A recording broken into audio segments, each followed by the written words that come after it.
Hello everyone, ahok আজি আলোচনা কৰো Assam Land and Revenue Regulation Amendment Act of 2024 এই আইনখনৰ বিষয়ে। এতিয়া এই আইনখন অনাৰ প্ৰাইমেৰী গোল বা প্ৰাইমেৰী যদি আমি অবজেক্টিভটো চাওঁ তেনেহলে দুটা দিশত আমি আলোচনা কৰিব পাৰো।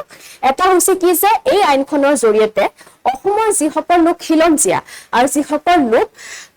অনুসূচিত জাতি আৰু অনুসূচিত জনজাতিৰ পৰা বিলং কৰে তেওঁলোকৰ মাটিৰ যি ৰাইট মাটিৰ যি অধিকাৰ তাক কি কৰি ৰখা প্ৰটেক্ট কৰি ৰখা আৰু সেকেন্ডটো হ'ব কি আমাৰ যিখিনি কালচাৰেল আইডেন্টিটি আছে অৰ্থাৎ cultural heritage site archaeological historical site যিখিনি আছে সেই জাগাখিনি প্ৰিজাৰ্ভ কৰি ৰাখা সেই জাগাখিনি প্ৰটেক্ট কৰি ৰাখা তো এই দুটা হৈছে এই আইনখনৰ মেইন লক্ষ্য আৰু আপোনালোকে মন কৰিব পাৰে এই আইনখনত কি লিখা গৈছে land and revenue regulation amendment act অৰ্থাৎ এই আইনখনে নিশ্চয়কৈ ইয়াৰ কোনোবা এখন আইনত কিবা নতুনকৈ সলনি কৰিছে সেই কাৰণে এমেন্ডমেন্ট ওয়াৰ্ডটো লিখা গৈছে আৰু সেই সলনিটো কোড কৰিছে 1886 আসাম ল্যান্ড এণ্ড ৰেগুলেশন এক্টখনত ইয়াতে সলনি কি কৰিছে ইয়াতে এটা নতুনকৈ চেপ্টাৰ ইনক্লুডেড কৰিছে Chapter কি কৰিছে ইনক্লুডেড কৰিছে এটা হে চ্যাপ্টাৰটো হৈছে কি চ্যাপ্টাৰ নম্বৰ 12 এটা এই চ্যাপ্টাৰ নম্বৰ 12 ৰ জৰিয়তে অসমৰ গভৰ্ণমেন্টক অসমৰ যিখিনি আমি লেজিসলেটিভৰ কথা যদি চাবলৈ যাওঁ তেনেহলে কি হ'ব তেওঁলোকক এটা এম্পাৱাৰমেন্ট দিয়া গৈছে ক্ৰিয়েচনৰ কাৰণে কি ক্ৰিয়েট কৰিব পাৰিব heritage belt and block create কৰিব পাৰিব আৰু এতিয়া এই heritage belt and block code create কৰিব পাৰিব যিবোৰ আমাৰ archaeological historical cultural identity বহন কৰা সাইটস আছে সেই সাইটস খিনি চাৰিওফালে এই বেল্ট এণ্ড ব্লকস তেওঁলোকে ক্ৰিয়েট কৰিব পাৰিব কিন্তু তাতে এটা ক্ৰাইটেৰিয়া কি দিয়া গৈছে সেই ক্ৰাইটেৰিয়াটো হৈছে যে এনেকুৱা ধৰণৰ অনুপ্ৰতিষ্ঠানবোৰ 250 তকৈ কি হ'ব লাগিব অধিক পুৰণি হ'ব লাগিব আৰু তদুপৰি এই চ্যাপ্টাৰ নম্বৰ 12 এটোই বস্তু ইনক্লুডেড আছে যে যিবোৰ সাইটস ক্ৰিয়েট কৰিব হেৰিটেজ সাইটস বেল্ট এণ্ড ব্লকছৰ ভিতৰত ইনক্লুডেড কৰিব সেই সাইটসবোৰ 5 কিলোমিটাৰ ব্যাসাৰ্ধৰ ভিতৰত কোনো ধৰণৰ মাটিৰ কিনা বেচা ট্ৰানজেকচন হ'ব নোৱাৰিব আৰু এনেকৈ এই সাইটসবোৰ কি কৰা যাব প্ৰিজাৰ্ভ কৰা যাব কাৰণ তাৰ জৰিয়তে কি হ'ব কোনো বহিৰাগত মানুহে তাতে বাসস্থানৰ কাৰণে যাব নোৱাৰিব কোনো ধৰণৰ ইন্ডাষ্ট্ৰিয়েল প্ৰজেক্ট নহব কোনো ধৰণৰ নতুনকৈ ইনফ্ৰাষ্ট্ৰাকচাৰ যিবোৰ আমি চাবলৈ যাওঁ ব্যৱসায়জনিক কাৰণত নহব মানুহে আনকি সেই মাটি বেলেগ বহিৰাগত মানুহক আনকি বিক্ৰী কৰিব নোৱাৰিব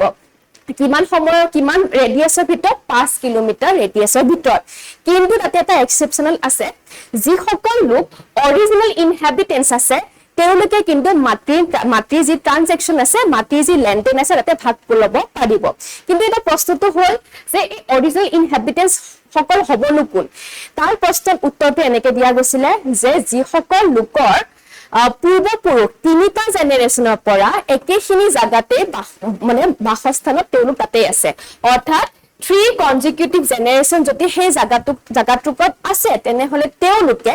মাটিৰ লেনদেনত ভাগ ল'ব পাৰিব এই 5 কিলোমিটাৰ ৰেডিয়াছৰ ভিতৰত তো এটোটো হ'ল কালচাৰেল আইডেন্টিটি কেনেকৈ প্ৰটেক্ট কৰা যাব নেক্সট আমি চাম যি আমি প্ৰথমতে আলোচনা কৰিছিলো যে কোনবোৰ সাইটস ইনক্লুড কৰা যাব 250 বছৰ পুৰণি যিবোৰ সাইটস আছিল কোনবোৰ আছিল তো প্ৰাইমেৰী ইয়াতে দিয়া গৈছে বৰপেটা সত্ৰ বটদ্ৰৱা সত্ৰ আৰু গুটেই মাজুলী ডিস্ট্ৰিক্টটো আৰু প্ৰাইমেৰীলি যদি ইনিশিয়েল স্টেজত হেয়া কি কৰা গৈছে সত্ৰবিলাক আমাৰ ধৰ্মীয় অনুষ্ঠান প্ৰতিষ্ঠানবিলাকক কি কৰা গৈছে ইনক্লুডেড কৰা গৈছে নেক্সট আমি যদি চাও micro protected blocks for the SC and the ST আৰু ইয়াতে আহিব আমাৰ খিলঞ্জীয়া অনুসূচিত জাতি জনজাতিৰ মাটিৰ অধিকাৰ ৰক্ষণাবেক্ষণ কেনেকৈ দিয়া যাব ইয়াতে এতিয়া কি কৰা যাব যে যি কিছুমান স্পেসিফিক ভিলেজৰ নোটিফিকেশন দিয়া যাব যিবোৰ বস্তু যিবোৰ জাগাত বা যিবোৰ ৰাজহ গাঁৱত 100% কি হৈছে লোক অনুসূচিত জাতি শিডিউল কাষ্ট বা অনুসূচিত জনজাতি এসটি কমিউনিটিছ বা বিলং কৰে আৰু তেওঁলোকৰ মাটিৰ ৰক্ষণাবেক্ষণ কৰিবৰ কাৰণে কি ক্ৰিয়েট কৰা যাব মাইক্ৰো প্ৰটেক্টেড ব্লকছ কিছুমান ক্ৰিয়েট কৰা যাব তো সামাৰী হিচাপত যদি আমি চাবলৈ যাওঁ এই যিখন আইন অনা গৈছে তাৰ জৰিয়তে কি কৰা গ'ল আমাৰ ভূমিৰ অধিকাৰ সাব্যস্ত কৰা গ'ল আমাৰ কালচাৰেল আইডেন্টিটি ৰক্ষণাবেক্ষণ দিয়া গ'ল কেনেকৈ এটা লেজিসলেটিভ মেজাৰচিটি আৰু কিয় যাতে আমাৰ আগন্তুক যি নতুন প্ৰজন্ম আছে তেওঁলোকেও যাতে এই মাটিৰ অধিকাৰটো পায় আৰু তেওঁলোকে যাতে অসমীয়া জাতিৰ এই যিটো আমাৰ আইডেন্টিটি আছে সেই তেওঁলোকে যাতে হেতু বস্তু পায় তো এইখিনি আছিলে আজিৰ যি ল্যান্ড এন্ড ৰেগুলেশন যি